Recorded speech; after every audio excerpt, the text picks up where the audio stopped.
Bonjour à tous, c'est Claire. Bienvenue dans cette vidéo où je continue donc à vous expliquer les tirages qu'il y a dans le tarot de l'Enchanteresse des rêves et qui sont des tirages qui concernent donc les rêves. Donc le premier que je vous avais présenté, c'est un tirage sur les rêves diurnes, les rêves en journée, les rêves conscients. Et puis le deuxième, c'est pour les rêves nocturnes. Donc vous vous souvenez d'un rêve et puis vous voulez avoir des indications sur ce que signifie ce rêve et pourquoi est-ce que votre inconscient a mis en fait, a fait remonter cette histoire au niveau de la conscience. Alors, donc c'est un tirage encore plus simple que le tirage précédent, c'est-à-dire qu'il ne va utiliser que 3 cartes. Pour ça, je vais utiliser un rêve que j'ai fait pendant très longtemps parce que c'était difficile de le faire sur un. C'est très difficile en fait de le faire sur un exemple en l'inventant parce qu'il y a de la projection en fait. Là, on est obligé de faire un peu de projection, c'est-à-dire de le faire en intuitif, de voir ce que ça va faire ressortir chez nous. Donc, la première carte, donc c'est celle-ci, c'est le motif du rêve, sa racine. Pourquoi est-ce que on a rêvé?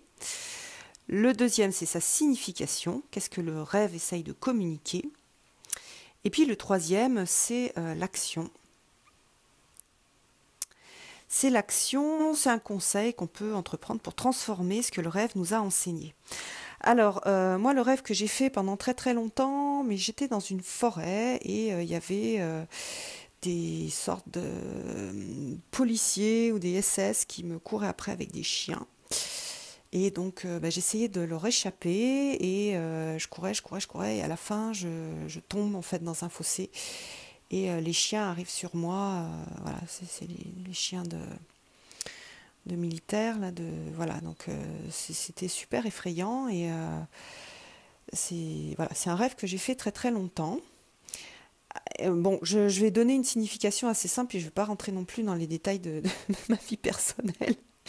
Mais c'est pour vous montrer un peu comment ça fonctionne. Alors, donc la première carte, c'est celle-là, c'est le monde, et elle correspond à la cause, le motif du rêve, sa racine.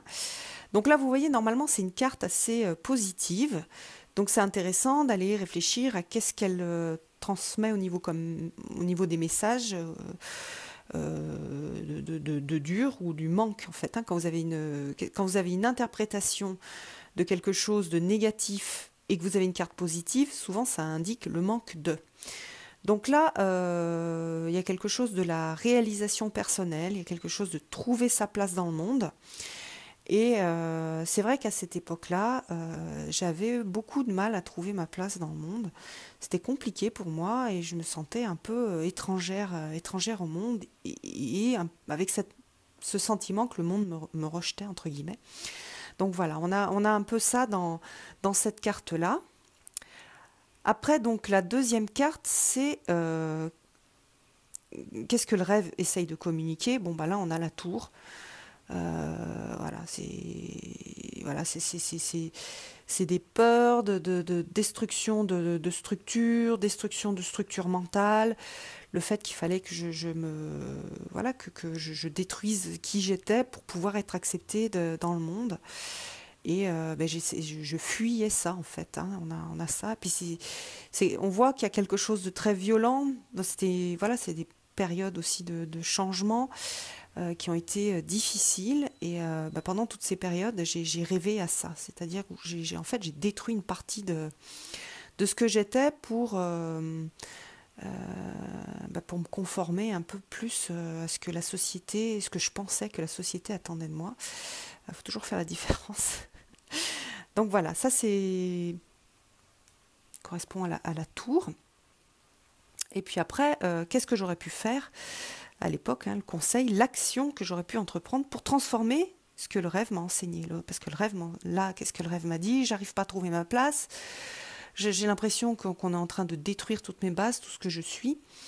Et là, on a une carte super douce qui est le 6 de denier. Donc ça aurait été d'être plus, d'accepter la personne que j'étais, d'être plus douce avec moi, d'arroser un peu cette partie magique que j'avais en moi, de l'aimer, d'en prendre soin.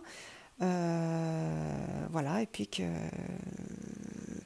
de retrouver en fait ces deux parties de moi en fait, euh, et d'aimer ces deux parties de moi, la partie un peu l'enfant, la partie un peu magique représentée par la plante. Voilà, donc c'est si ça avait été voilà une jeune fille à qui une jeune fille ou une enfant à qui j'aurais fait cette interprétation, j'aurais dit ben voilà, et c'est important de t'aimer, c'est important d'accepter que ce soit pas exactement comme les autres, mais d'abord t'es pas si différente des autres que ça, et en plus mais il y a une place pour toi et tu dois prendre soin de cette partie de toi, cette partie de fragile, cette partie magique. Voilà, j'espère que cette interprétation vous aura plu, qu'elle vous aura donné des idées. À nouveau, je vous invite à partager ce que vous avez trouvé. Hein. Ce sont des tirages qui sont comment dire, difficiles à faire quand on ne discute pas avec la personne. Hein. Si jamais vous le faites avec quelqu'un, c'est pratiquement impossible. Si la personne vous dit j'ai rêvé qu'il y avait un singe qui était en train de me manger les orteils, qu'est-ce que ça veut dire? C'est impossible, c'est pratiquement impossible à interpréter. Hein. Donc c'est toujours une discussion où on va aller chercher au niveau émotionnel ce qui se passe avec la personne. Donc si vous le faites pour vous, prenez du temps pour aller, pour vous laisser un peu brasser au niveau des tripes et pour laisser remonter les choses de l'inconscient. Voilà, ben j'espère que ce tirage vous aura intéressé, puis je vous donne rendez-vous pour une prochaine vidéo. Bye bye!